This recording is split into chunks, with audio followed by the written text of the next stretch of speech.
we're all here to connect with people, man. It's at the top of our list. Like, being human is about connecting and what that means. I think the problem is, tying to what you said, is what we place the value on that connection. And so I think for a lot of men that are young, that have been fed to the world, the value comes from how attractive the person is that you're dating. Right. And the problem is, biologically, from my research, like, it seems like that needs to be true, right? For most men, they need to be physically attracted on some level to their partner. I think the problem is, it should stop there. That should be your initial switch and say, cool, am I physically attracted to this person enough to want to be intimate with them, to be close, all that? Great. Then start looking as well at the bigger picture besides just, what's on the outside, right? Like how you have your time together. Do you get along? Do you share values? And so I'm not against people wanting healthier connection, like more connections for happiness, because I think that is a huge piece. It's just about what constitutes a healthy, happy connection. And for a lot of young men, and even men into their 30s, it's like, great. Most importantly, is it a hot person? Right. And then they don't often challenge themselves much further than that. Yeah. And then for women, it's the same way. It's often, how does this person make me feel? And a lot of times they choose partners who, they feel great around, they feel excited, aroused, adventurous, they laugh, they have a great sense of humor. And then that stops there. And again, it doesn't progress towards always like, well, am I getting the respect that I deserve? Are they communicative? Are they fair to me? Do they encourage my independence? I'm Srini Rao, and this is the Unmistakable Creative Podcast, where you get a window into the stories and insights of the most innovative and creative minds who started movements, built thriving businesses, written best-selling books, and created insanely interesting art. For more, check out our 500-episode archive at unmistakablecreative.com.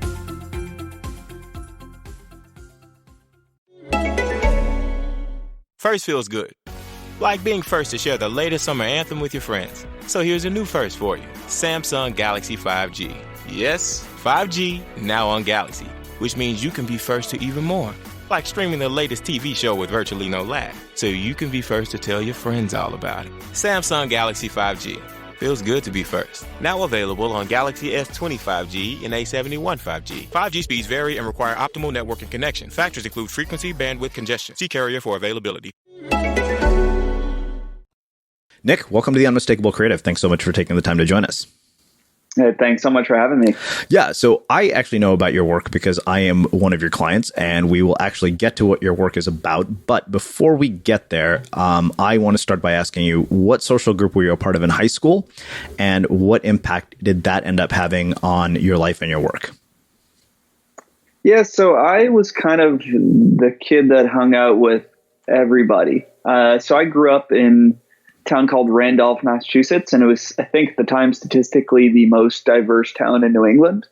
So there was a lot of cliques, a lot of groups, some people huddled together, and I found myself growing up through elementary, middle, and high school just kind of hanging out with people of all groups. So I was pretty accepting in that regard.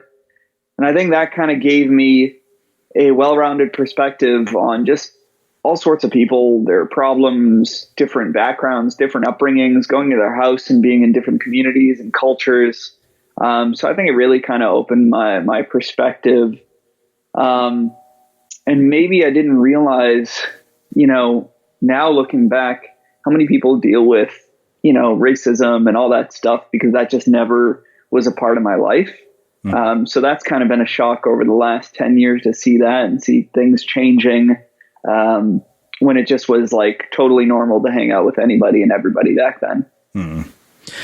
What, if any, cultural perspectives did you gain from that, sort of experience of such diversity that has played a role in your work today? Like, what did you learn about other cultures and other people?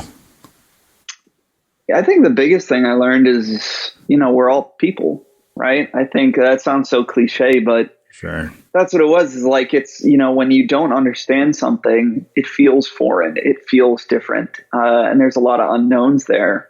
But then you go to somebody's house and they just make you dinner, and they make you a different dinner, and they have their own little traditions for food and for spending time together. and you start to draw parallels to your own life. And pretty soon, I think what that does most of all is just, again, make you feel related to everybody, make you feel connected and human in that regard. And so, yeah, I think that was the biggest change. So you grew up around all these other cultures, but I also know from, kind of knowing you personally that you're of Greek descent. And I'm curious, what impact your own culture had on your upbringing and the choices that you've made with your life and your career and kind of your whole sort of worldview. Yeah. So being Greek, what's funny is, especially, tying to my work, sexuality is a lot less intense over there. It's a lot more accepted, a lot more colorful, a lot more expressed. So growing up in a household or going over to Greece and seeing, nudity on TV, having my parents watch movies that were quote unquote more adult and had scenes like that, not bat an eye, kind of destigmatized a lot of human sexuality in that regard, which I think in American culture at times it's a little bit more restricted. So that really kind of just, I felt like I had a healthy view on sexuality and relationships. Similar to that, there's a lot more acceptance in allowing children to try things and be more personally responsible. So something like alcohol, a little bit at a family celebration was like totally normal. And I think that allowed me to, get a respect for, let's say, drinking, that sometimes I had friends who had never tasted alcohol. Their parents were super against it. And then they went off to college and they just binge drinked and went out of control. I had a lot of those experiences and I felt like I had a respect for them. And so it wasn't something taboo, just like sexuality. And that's probably been one of the biggest impacts on like just being vulnerable in life and allowing, not sheltering your children. You can't obviously, not saying go throw them to the worst sides of the internet, but allowing them to kind of express themselves, explore themselves, see the more touchy sides of life, creates a maturity around it. Well, let's do this. Walk me through sort of the trajectory of how you arrived at doing this work, because I know that the funny thing is the work that you do, I don't think is something that you open up, a career guide and say, okay, yeah, that's what I'm going to do with my life. No, not at all. Well, tying into, the kind of the understanding sexuality and relationships, I think that fostered feelings of feeling just connected to that as work. So in the back of my head growing up, I always felt like, cool, I want to do something psychology related and specifically in interpersonal relationships. But then I went to do computer science. So that was the exact opposite of basically the field I'm in now. And so organically what happened was I was about 19 years old. I was in college and everything in my life started quote unquote falling apart. Most of my friends had moved out of state, so I lost my social circle. For myself, I had a girlfriend at the time who left me during our 2-year anniversary. And then my dad, who had a restaurant to kind of support our family, ended up getting really sick, having 2 heart attacks, and basically couldn't maintain the business and support us. So in a very, very short window, I was forced to kind of be alone and eventually had to make the decision of, somebody has to step up and support my family. So I dropped out of school to work and support my family. And, it immediately, I think, I went through a period of depression while kind of trying to support everything. And eventually, as I started to just move forward, get a job, slightly pull out of that, I think I stumbled upon, some dating advice online, probably pickup advice. Definitely pickup advice back then. And, said, well, listen, I want to get my life in gear. I want to be able to meet people. The only time I'd ever done that before in my life was through, friend circles and social circles. And even then it was scattered. So seeing this idea that you could go out and take control of your life and meet people, and specifically as a 19-year-old, attract and bed, quote unquote, really hot women, was like the greatest idea in the world to me. So moving forward there, I said, cool, I'm skeptical, but I'm going to try some of this stuff out. And so let's say for the next 2 years or year and a half, I went out all the time, 4 or 5 times a week to meet people, really pushing myself.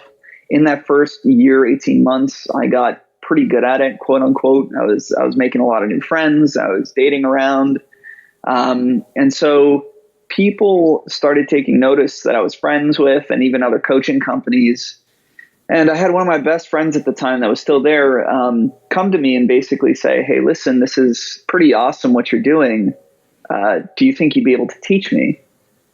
And so at that moment, it was kind of a light bulb like, well, I love what I'm doing here. It seems to be legit. If I could do this and survive and still support my family, I really couldn't imagine anything else better. Something that I could actually contribute that I don't think a lot of people were doing at the time. There was a lot of relationship counselors and all that, but not people helping, especially young, smart men, go out and meet people. And so started talking to some coaching companies, pickup dating coaching companies, got involved with them for my next few years, and then eventually realized, this is not healthy in a lot of ways. I think a lot of people in the industry were pretty miserable. Many of the people I knew could get a date, get women, couldn't keep them. They didn't have like a more organic social life all around, which was awkward. And so I thought, and also it was for myself, to be honest. I had felt like I lost a lot of myself by that time, doing quote unquote pickup for years and memorizing lines and trying all these fake, ways to present yourself really made me feel disingenuous. It made me kind of loathe myself deep down. And so I realized for myself as well, I need to change something about this. And there's a lot of cool ideas about presentation, about being a leader, being more confident that I think are valuable. But I think there's a much healthier, more authentic way to do this and tied into actual research psychology. So then eventually I decided to leave the pickup industry, start my own coaching company, and then been just lucky enough to have it grow and be still doing it years later. Mm-hmm. Wow. Okay. So tons of questions come from this, as you might imagine. One of the things that's interesting to me is that you grew up with a relatively healthy and normal view on sexuality and relationships. So I'm curious, why gravitate towards this in the first place, given that was the case? Because in my experience, and I personally have delved into this entire world, which we will talk about, something I thought I'd never want to admit publicly. And I spent, 4 years like going to workshops and being part of the community, only to come out realizing I hated every bit of it. Like you said, I was like, this is not a normal way to live. Like these people, I feel like I'm part of a cult, and one that I'm ashamed to be a part of. But I'm really curious, like if you grew up with a view of sexuality that wasn't stigmatized the way a lot of people are, what in the world would cause you to gravitate towards this? Yeah, so I guess I should clarify. I did have a healthy view in a lot of ways, but I think I had less of a healthy view on maybe my own self-esteem and self-confidence tied to it. Mm-hmm. So I didn't have as much deep-seated sexual shame in a lot of ways, but I did feel like my value, because I was so interested in it, and partly, to be honest, after my parents split when I was really young, my dad kind of, he was a great dad, but he worked 12 hours, 14 hours a day, 7 days a week. And then my mom was she was young and making mistakes in her life. And so while I did have a healthy view on sexuality, I didn't have necessarily parents that were always around and giving me the guidance in it and saying, you should be thinking about more than that, or giving me a healthier view on growing as a person. So when, my dad got sick and all my friends moved away and I got dumped by this girl that I thought at the time was going to be my future, I think I based my entire worth on that, and my worth on being liked by people and being validated by someone that finds you interesting and attractive. So while I felt like sex was okay and I could express it a lot of times, I also at the same time felt like it meant everything to me. And so I think the reason why I got into it was basically to feel like not a loser at the time. Yeah. Did you know that with Drizzly, you can actually get drinks delivered right to your door in under 60 minutes? Yep. With Drizzly, the #1 alcohol delivery app, all you have to do is open the app, shop a huge selection of beer, wine, and liquor, and hit order. Plus, you can shop across multiple stores in your area to find what you want at the best prices. Download the app or visit drizzly.com. That's DRIZLY and use code SAVE to save $5 on your first order today. Did you know that several recent Oscar winners used royalty-free content from Shutterstock? It's true. That's because the cinematic footage in their library, along with images, music, and special effects, makes Shutterstock a one-stop shop for all your creative needs, and that includes Hollywood blockbusters. So don't underestimate what you can do with your imagination. Visit shutterstock.com/unmistakable to find out more. Right now, you can also try Shutterstock for 1 month and download 10 free images. To start, just visit shutterstock.com/unmistakable. So that raises a question of, why is it that, I don't think what you were feeling is uncommon for many men in our culture. And I'm curious why that's the narrative of our culture, and more importantly, how you started to unwind it. Because I think that for most of us, our self-worth issues, whether we're men or women, are largely the result of our desire to be liked by other people. And I'm curious how you start to unwind this narrative of, I only have, worth in the world if, this person, finds me attractive or wants to have sex with me. Like, how did you unwind it? Yeah, I think the short answer of it in a word is to start actually loving who you are, right? And what else you have to offer the world, and what else you could find fulfilling. Yeah. If your primary focus is, great, let me go out for the sole purpose of meeting people and for the sole purpose of getting laid, it's going to be hard to unwind that or feel differently. But I think if you can hold yourself accountable to say, well, within those experiences, can I ensure that I am being honest with myself, that I am respecting my values, that I'm exploring my values, that I can also just be honest of experimenting other sides of life and investing in myself and investing in my growth as a person.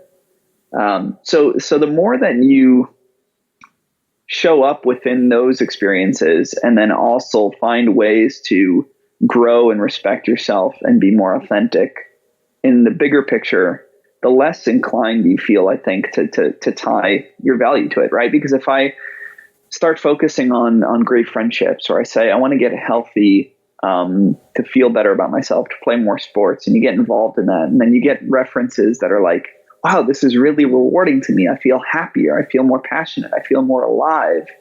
Then I just think subconsciously your brain is like, cool, there's a lot more to life than just being liked by somebody. Mm-hmm.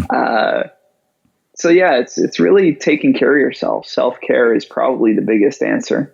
Mm-hmm. So there's a piece on your About page that I kind of want to read this and have you dissect it for us, because I think the identity shift is so drastic. Every day I pretended to be some bullshit version of myself. No one knew the real me. I didn't even know who the real me was anymore. Every woman I met liked the false persona I presented. They didn't like or care about Nick because he was so buried they never had a chance. Every connection I had was shallow. They were hollow. They weren't even connections because all I cared about was the next conquest and being seen as desirable. That really struck me because, obviously for me to want to work with you, if that had been, you, I don't think we would be working together because my values would have been completely out of alignment with that. And I think I would have found it hard to relate to you.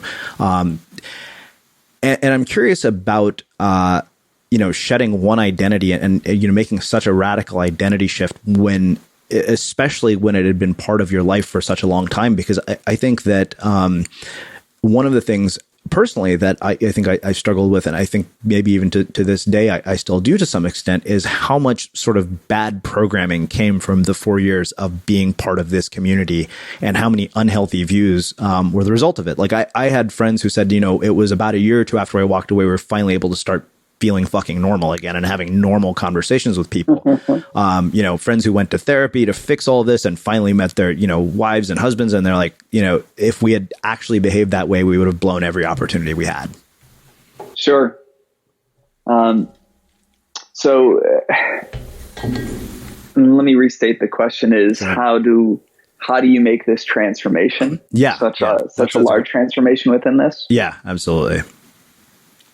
Okay. I think it's genuinely a combination of things. One, like I said, realizing the bigger picture of starting to see, you know, just how much more there is to life and how much more excitement and value you can get. And I think it's hard to experience those things until you experience them, or to feel those things until you experience them. So I think trying to hold yourself accountable to balance starts to give you a new perspective. I think a lot of rejection and failure in many ways, if you can have a healthier outlook from it, really shapes and you know, you have two ways to come out from it. One, saying this, you know, I need to keep getting better at this, and I need to keep, you know, getting more attractive to women. Or you can say, hey, this is in one way normal and healthy, and it's not a reflection of who I am. And you know, a lot of it comes with a reflection, and just really challenging, you know, yourself to get back up and say, great, this happened. This is just one temporary experience, but I don't think it means everything for me. And maybe the better answer is actually starting to give a shit about having more meaningful connections. And that's been maybe a hard one for me to express. So basically, you have to get to a point where you're like, you want more than the transaction. And not saying like people just only want the transaction of like, great, someone likes me, I'm getting intimacy and all that. But I mean, people want a little bit more, but you really have to want more in all regards. And you have to start pushing for more. You have to say, I want people to see me. I want to know who they are. I want them to want to respect who I am, and for me to respect them, and to open up and get to grow to each other. I want to have more meaningful experiences together. I want, even if this connection was casual, for both of us to be genuinely happy when it's over. I want more friendships. So it's a little bit of, I think, trials and tribulations, getting through that experience, reflecting, and then challenging yourself, you know, being conscious of saying, what's the real connection here, and exploring that. And the more that, like, basically, let me put it this way. I have an interesting short story. I had a client who went out and approached something like 800 women in a very few months, and thinking that was going to make him happy. And he basically had very little connections, left that still feeling like I'm worthless and this is what I need to do to make me happy. We had a conversation and I was like, you know, I want you to stop worrying about what you're going to say next and what's the next thing and whatever. And the only time I want you to talk to somebody next is when you see something that actually excites you about them, that you're really curious about, or something they're doing that you have an opinion on. I only want you to engage somebody right now when there's something that actually connects to you inside. And so coincidentally, he went into a bookstore one day and saw this girl reading some dating pickup book. It might even have been Neil Strauss's book, which is really funny that the world works like that. But he said that was the first moment out of like introducing himself to 800 people where he saw that and he's like, wow, a girl's reading that? That's so cool. I want to know why she's reading it. And it came from a place of genuine connection and wanting to just, you know, see who they are and explore that rather than trying to get something out of it. And so he went in there, super enthusiastic, curious about it. They talked for 20 minutes about interpersonal relationships, whatever. And they ended up dating for a good while. And that was the first time out of 800 times where there wasn't an objective outside of to just connect and see if there's something there, a connection both ways. Mm-hmm. And whenever that happens, he said, basically, you screwed me, man. You opened Pandora's box, right? Like, now that I've felt what it's like to be truly present and truly want to just, explore someone for more than just my gratification or approval, I can't stop thinking about that. I can't stop thinking about how that feels. And it's really shifting my belief to, do I just really want to get laid, or do I want something more here along with that? And so just giving people a couple experiences where they are only there to connect and explore with somebody, and for the first time, not to get something for themselves, approval, validation, love, that really switches a lot of people on a deeper level. Wow. This raises numerous other questions, as you might imagine. You talked about rejection and failure, and I know that you've written about rejection, and it's funny because even in our own work together, I've never asked you about, how many countless rejections you've had or how many situations you've failed in. And the question, and I'd been thinking about this, knowing that we were going to have this conversation, was, how, in spite of the rejections, the failures, the really dark period in your life, did you, men or women, regardless of whether they're listening, are going to encounter failure or rejection of some sort, right? Whether it's from a job, whether it's from a romantic partner or a potential romantic partner. And I think the biggest sort of thing that, I know that you've really kind of worked with me on is not seeing this as a reflection of my own value in the world. And I'm curious, how, having had that many rejections, how did you not see it? How did you get to the point where you stopped seeing that as a reflection of your worth, I guess, is really the question. Yeah. So like with any emotion, or, like we have anxiety or fear, I think if you just try to ignore it and say something, don't feel this or whatever, it's super hard to change your mind about it.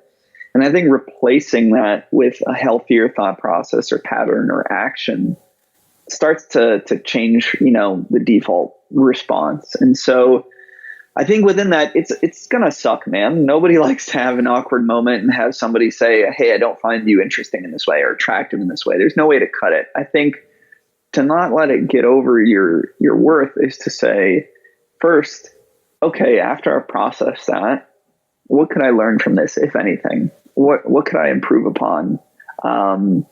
What could I try for next time that might, be more engaging? And when you start to think about what you could improve on, if anything, then you have something to look forward to and try.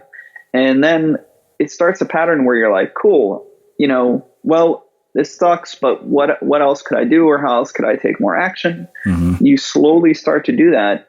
And you also realize, great, like when you have better experiences as well, my previous experiences were just, sometimes my behaviors, not who I am, and I can always change that.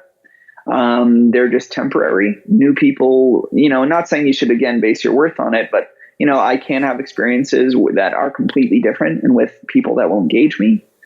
And then that starts to tell you it's just compatibility, man. Like, you're never going to be compatible with everyone, and that's every single person in this world, but you'll be compatible with plenty. If you can't think of the silver lining and think of new ideas to try and to motivate yourself to move forward, and then what tends to happen is you get rejected a couple times. Mm-hmm. You think it's the worst of the world. You only think about the bad. You don't try again for a long time. Nothing changes, and you prove yourself, great, I am rejected because it's me. Nobody will want me, and this is the way it's going to be.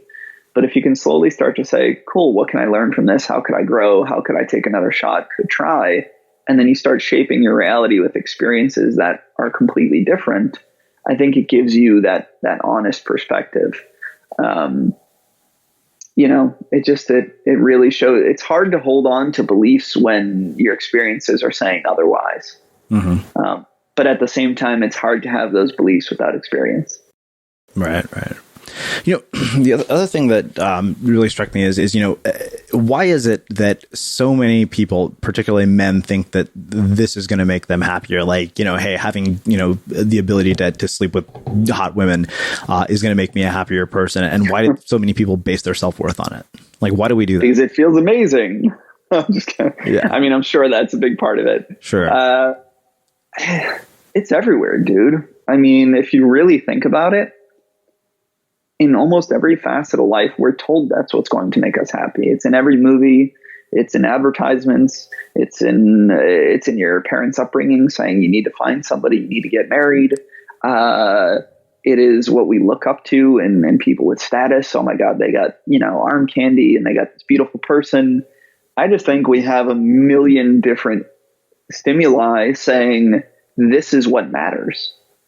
And then you have your friends. I mean, you grow up with guys that gloat about it when you're young and nobody talks about their failures or their loneliness. And they talk about, and then you see your friends with, a girl that you might find attractive and they're talking about how great it is. So you just basically have one perspective of the world telling you this is the top, right? This is everything. And, I would hope, that's what I'm trying to hope is we have a more honest dialogue about everything revolving around this and what matters in life. And I'll just tell you a quick story. I haven't written an article about this, but I went to a funeral of someone that I know very close.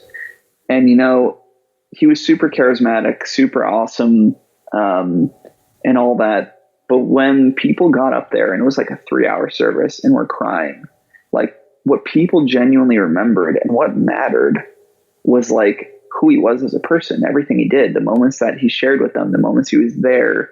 And, just, sitting in a room and hearing somebody talk about somebody posthumously, when people even reflect on their own lives when they're dying, like you really see what matters, man, and what people think matters, as opposed to what the world tells you. And so I think the second part of your question was, how do we start to shift that narrative? Yeah. And why, I guess, you kind of answered why people base their worth on this, but yeah, shifting that narrative is probably something really important. Yeah. Again, I think it touches a little, or like, I don't know, I don't want to repeat myself, but sure. I think it's getting a wide variety, like balancing your life, getting a wide variety of experience, having genuine friendships, having hobbies that make you fulfilled, spending more time with people you care about. The more that you start to do things outside of that scope and find a way to be held accountable to balance your life, you start to realize that there's so much value within this world otherwise. Yeah. So there's one, thing that has always been sort of interesting to me, like that I'd been thinking about it. And I've never asked you this question in our calls, but, if you look at a lot of the research done around happiness, right, like the Happiness Advantage or stuff that people like Sean Achor have done, they say, our social relationships are one of the greatest predictors of our happiness. And that's such a bizarre paradox, right? Is that you don't, like, I've always wondered, it's like, okay, we don't want to be dependent on somebody else for our happiness. And yet, social science shows us that our relationships are one of the greatest predictors. And I'm just curious what you have to say about that. Yeah, I don't think they're as parallel as much as we think. We're all here to connect with people, man. It's at the top of our list. Like, being human is about connecting and what that means. I think the problem is, tying to what you said, is what we place the value on that connection. And so I think for a lot of men that are young, that have been fed to the world, the value comes from how attractive the person is that you're dating, right? And the problem is, biologically, from my research, like it seems like that needs to be true, right? For most men, they need to be physically attracted on some level to their partner. I think the problem is it should stop there. That should be your initial switch and say, cool, am I physically attracted to this person enough to want to be intimate with them, to be close, all that? Great. Then start looking as well at the bigger picture besides just, what's on the outside, right? Like how you have your time together. Do you get along? Do you share values? And so I'm not against people wanting healthier connection, like more connections for happiness, because I think that is a huge piece. It's just about what constitutes a healthy, happy connection. And for a lot of young men and even men into their 30s, it's like, great. Most importantly, is it a hot person? Right. And then they don't often challenge themselves much further than that. Yeah. And then for women, it's the same way. It's often, how does this person make me feel? And a lot of times they choose partners who they feel great around, they feel excited, aroused, adventurous, they laugh, they have a great sense of humor. And then that stops there. And again, it doesn't progress towards always like, well, am I getting the respect that I deserve? Are they communicative? Are they fair to me? Do they encourage my independence? So yeah, I don't think there's a problem in wanting connections for your happiness, because it is an essential part. It's just about realizing what will bring you long-term happiness on there. And then the second part of that is realizing that connections to humans also means a connection to yourself. So if you only have one or the other, if like you just are, want to be with yourself and are happy all the time, but you don't interact with the world, you often tend to feel pretty isolated. If all you're doing is chasing tail and they're hot people, but then you also don't feel well connected to yourself, you don't love yourself, then inherently I think you're going to place your worth on those. So yeah, it's about connecting for the right reasons with others, but then also making sure that you have a strong connection to yourself. So one thing that I know that I've never asked you about is you're married, right? Yep. How did you meet your wife? And one, what does she think about the work that you do? And two, what do you want women to know about the work that you do, given that a lot of the people listening are women? Yeah, so I actually met my woman how I preach. I was out with a friend in Boston on a night. I was at a bar. She was out with her two friends celebrating. And yeah, I just saw her and I thought she looked absolutely beautiful. And she had a really cool kind of, creative artistic style. She had like a leather jacket and a couple studs in her ears, and just, had the courage to go up, say hello, introduce myself. And so, yeah, pretty organically in person. I mean, I got to be honest, looking back on it, if you had told me where would I meet my long-term partner, I would have not pegged that as number one by any means, but I'm not complaining. Right. And so, yeah, I think,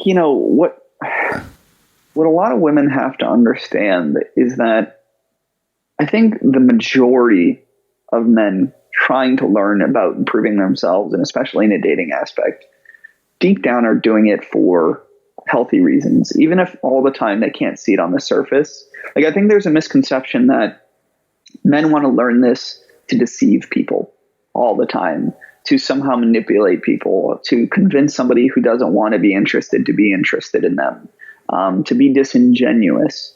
And there's definitely a subset of people like that. And there's definitely a subset of teachings about that. I'm skewed because, I cater towards people who have similar values, like you said yourself. And so most of the guys are coming in saying, I've got a lot of, most of the guys have the rest of their life handled. I've got a great career. I've got sometimes good friends. My health is pretty intact, but for some reason, I just can't figure this side of my life out. And I really want to be able to present my best self. I think another thing a lot of women don't realize is like, they're a lot more concerned about women's boundaries than they believe. I think when I tell women, I'm a dating coach, sometimes it's like, oh, so you're teaching guys to pick up girls. And it's like the opposite. I'm mostly convincing guys that it's okay to show your interest in women in a healthy way, right? They're not coming in like, hey, Nick, how do I, really want, say something super sexy to just get this girl to throw herself at me. Most of them have struggled with this because they're worried about being too forward. They're worried about showing the wrong kinds of interest. They don't want to upset anyone. They want to introduce themselves in a way that doesn't feel predatory or quote unquote creepy. Yeah. So the big idea is like, I think a lot of women think that there's malicious intent behind a lot of this. And really it's a lot of fear and inexperience and anxiety and worry about the other person, which is preventing them from this and needing it in the first place. And I'll say one other thing. There's a big misconception that the people who are doing this, even other men, are somehow like, broken or weird, right? Like, It's like, oh, who needs to come to this? But it's like, nobody teaches you this stuff in school, right? Like, nobody's teaching you how to, communicate in a way that's engaging all the time, or to show off yourself in a more attractive way, or to the understanding the ideas behind courtship. And so most of the people that do come to me are awesome, man. Like, they're super successful in their life. They've got, a steady income. They've got great friends. Like I said, it's just really, this is, everything else in life has a logical pattern. It's easy to think through it, and humans are emotional creatures. And so when you're adding emotional intelligence into the equation, that's really the struggle, Yeah. Yeah. I mean, you kind of answered what my next question would be is, what misperceptions do you think that people have about the types of people that come to your work? But, you kind of more or less answered that. I'm curious, one, it's funny, like nobody would feel weird about saying, hey, I hired a coach to help me, improve my jump shot, or, hey, I hired a coach to help increase the revenue of my business. Yet when it comes to something like this, one, people are reluctant to admit that they need help. I think in a lot of cases, I think, for me to I had avoided it at all costs because I didn't want to have to go through what I had, several years ago when I was younger. I was like, do I really want to go through that whole experience again of just spending my life absorbed in this and nothing else?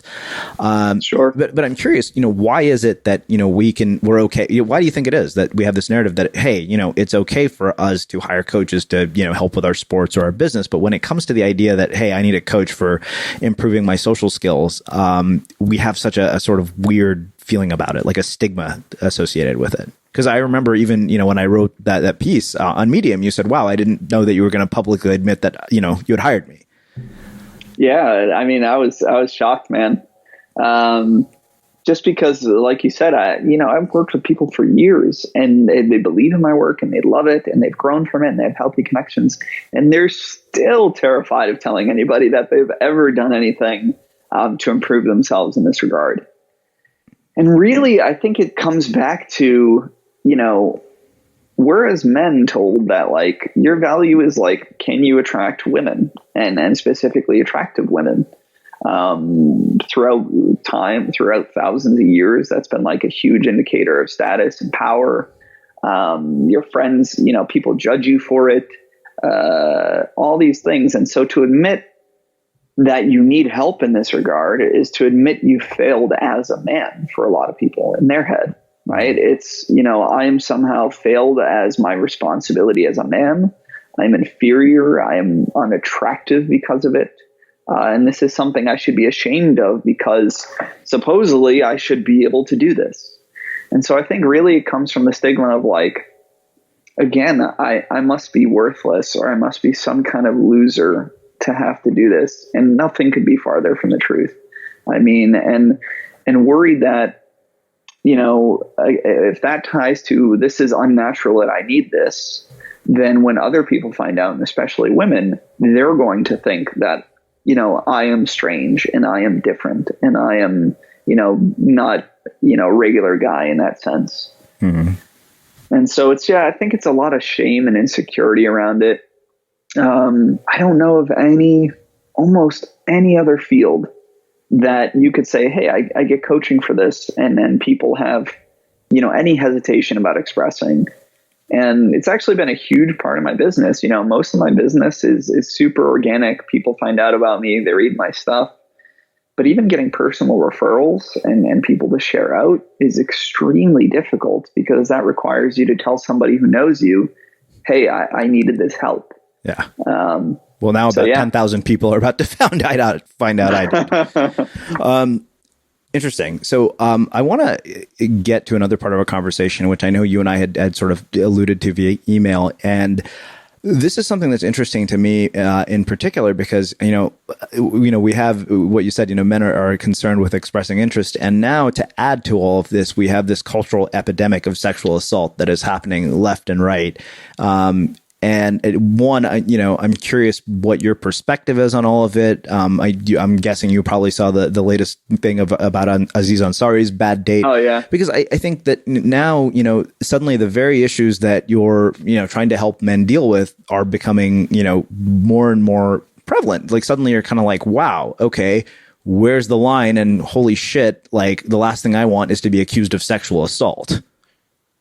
Yeah, man, it's getting real tense. I mean, I tell you, at least half the people that are coming to me, that's like one of the first things they're talking about when I'm getting to know them. hey, listen, I'm really scared of pushing too far, being labeled a predator or a creep. And just year after year, I've seen it to grow to be a concern. So, okay, I've got a lot of thoughts on this.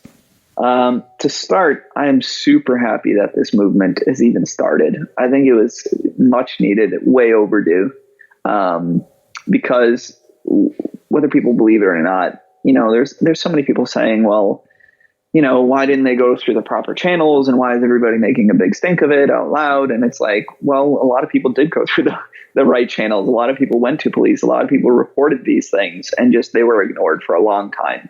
So in terms of the overall idea behind the movement of getting awareness and helping people see how real this is as a problem, super awesome. I just think at times we're going about it in the wrong ways. We're coming from a lot of misunderstanding. And the lines are being pushed so far because people are so worried about it not happening. Sometimes we go to other extremes, right? There's a movement and we want to fix a problem, and we go to a complete opposite end for a solution. And sometimes we need to scale back and say, okay, there's a nice meeting place in the middle. In terms of, I think what's wrong to start, what's hard is the misunderstandings. I think if you're trying to make policy when you don't understand both sides of the equation, then the answer comes out, muddled.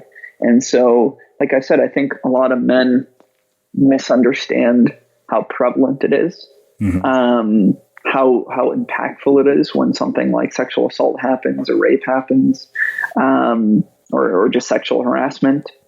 I think there's a lot of also misunderstanding from the men's side that if they show any sort of interest, they're automatically in that camp, and that, if they put themselves out there or take initiative, then they're going to be labeled as one of those people. And then from the other side of things, and they also don't realize why women choose the partners they do. A lot of men are resentful and say, I'm really polite and all these things, but I don't seem to have women attracted to me. And you have to realize there's a level of intimacy and attraction that is an emotional response that, women aren't saying, oh, I don't want to like this person because of X reason. It's just you don't feel it at times. And so it's not like there's malicious intent from a woman's side when she's not interested in you. Sometimes it's incompatibility. Sometimes you could be presenting yourself or doing the things that would help facilitate that kind of connection. And then I think from the women's side, a lot of it is again thinking, because when you're thinking about a person approaching you or showing you interest, we often go to our worst case scenarios, stories we've heard, stories we felt, things we've experienced.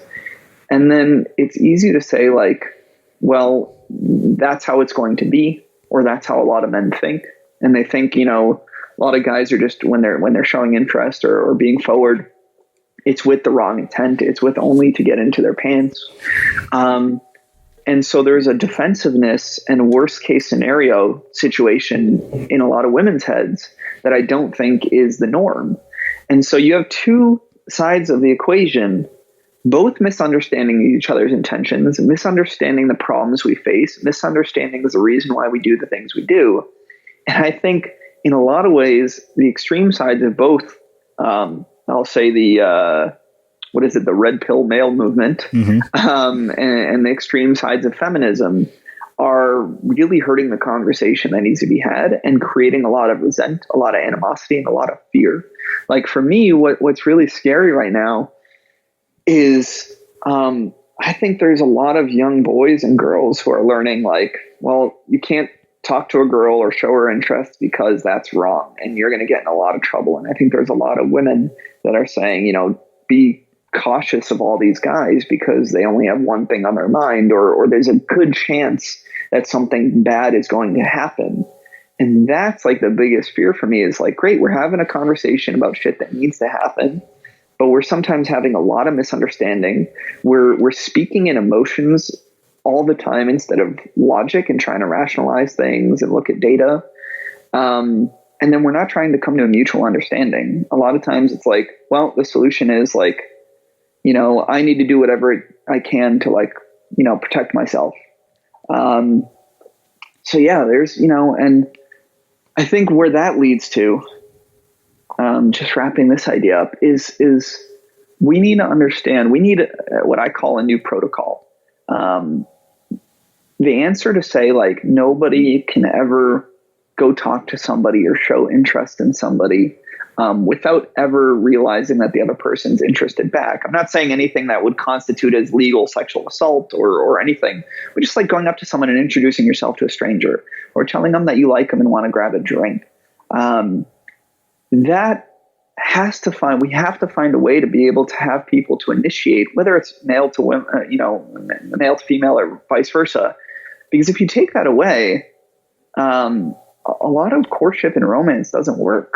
Like, we know what tends to attract people and what turns people on and what gets people together. And if you take away initiative, leadership, showing interest at any regard, and you're always waiting passively, then a lot of interest is never built. I mean, there's been guys for 10, 20 years that I know, like, I've talked to them for 10 years, but they've been doing it 20 years, where they're super nice, super polite, don't ever show interest, always are waiting, always a friend. And they've struggled for 10 years. And that's what a lot of the extreme sides of the movement say, this is the solution. Don't ever show interest in anybody. Well, then nobody's going to get together, And so what we need to do is say, we need to draw a line and understand, a lot of things. One, men need to be really understanding of how touchy it can be. So when they do show they have to learn how to show interest in a polite way, respectful way, obviously not doing anything overboard. And then they have to be conscious of actual verbal signals. And even sometimes when it's unclear nonverbal, to be cautious and speak up and say, hey, listen, no problem. Understand boundaries. Hey, is everything okay? And be more mindful of them. I think we need to empower the young women to have a voice, to be really conscious of setting their boundaries, more communicative. And I know the argument on one side is, well, when you do that, you put yourself in harm's way. But the problem is, when you don't do that, you still put yourself in harm's way. And in my experience, more often. So it's the lesser of two evils. Is, I think, we can't go around and saying, well, everyone should guess everyone's mind and nobody should be able to communicate because it's dangerous. No, we need to find a way to communicate.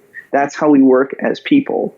And so the answer, I think, is understanding there's a right way to, initiate conversation with somebody, not catcall them, not aggressively attack them, to show interest in a way that's not bordering on harassment, then to be mindful of when somebody's setting their boundaries and not ready and be really respectful of that. And then the other side, to empower women to have a voice, to feel like they're protected by the same ideas that everyone else is, and that they can reject somebody or not feel wrong for it.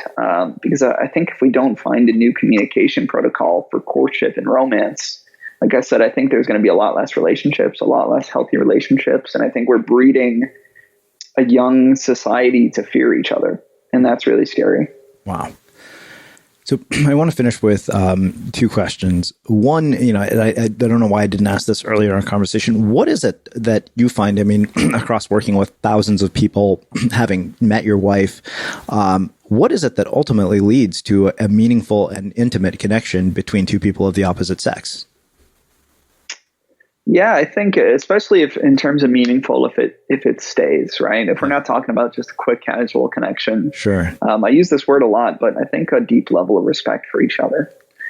People don't understand how deep that goes, right? Like this idea that at the end of the day, you have to say, I care about this person. I care about their independence, them finding value in their own life, them being happy. And I want to do my best to meet them there. But then also do that for myself, like to both encourage the other person, to make sure that I'm feeling respected. And then the other side of the coin of the relationship, to say the same. And so when you say at the end of the day, no matter how we're fighting, no matter what kind of differences we have, no matter what kind of other interests, if at the end of the day, we know that we both have each other's best interest at heart, that we care about each other, that we're willing to compromise, and that's the deeper core value, then you can get through almost anything. My wife is very different from me in a lot of ways. We don't like the same things. I'm into tech and VR and cryptocurrency and all these other things that she really couldn't care less about. But at the end of the day, she respects me and she loves my happiness and she loves me knowing about that. And she'll even spend some time to invest in it, to learn about it. And she knows at the end of the day, I'm going to be the same way for her. And so same thing as if we had a disagreement, you're going to have emotions and heated and whatever. But when you get through that and realizing, okay, I still want the best for the other person and for myself, I want a solution here rather than to feel like we need to slight each other. If you maintain that deeper level of respect, then almost everything can be handled. Wow. So I didn't want to get out of this conversation without you letting you tell people about the retreat that you have coming up in Barcelona. So let's touch on that for a bit, and then I'll wrap things up with our final question. Sure. Yeah. So I'm hosting another 4-day retreat in Barcelona, Spain, in April 12th through 15th.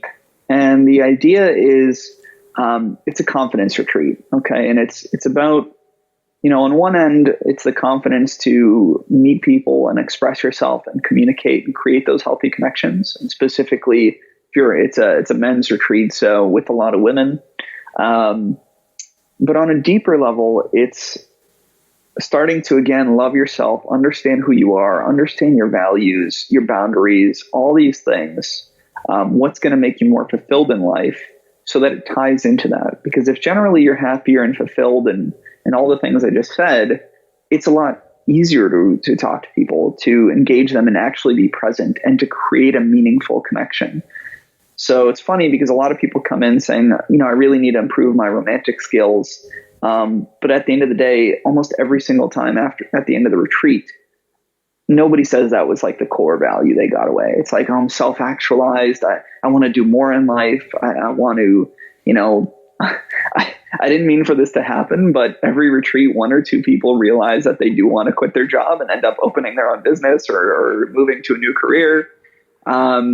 So yeah, it's basically, a lot of ideas on communication skills and romance, but really about starting to love yourself and be able to express that to the world. And you do it with, generally 8 to 10 other guys. We have another coach with me. Her name's Christina. She's amazing. She gives a lot of feedback and actually a perspective that's much needed. And then, so you're doing this with other guys that are being vulnerable, going through the same things. And then we're learning within our apartment. But then we're also going out daily to actually interact in the world and meet people consistently and get our support doing so. And so, yeah, I'm super pumped about it. Very cool. All right. So one last question, which is how we finish all of our interviews at the Unmistakable Creative. What do you think it is that makes somebody or something unmistakable? Integrity.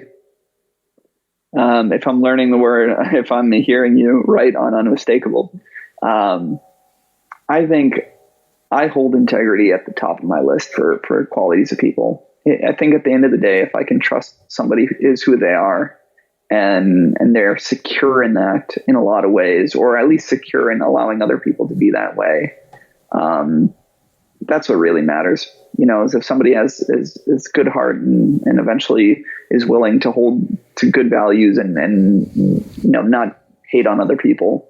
Everything else doesn't matter, right? You could be different views. You could have different hobbies, opinions, whatever, but we could still find a way to at least come to an understanding. Awesome. Where can people learn more about you and your work?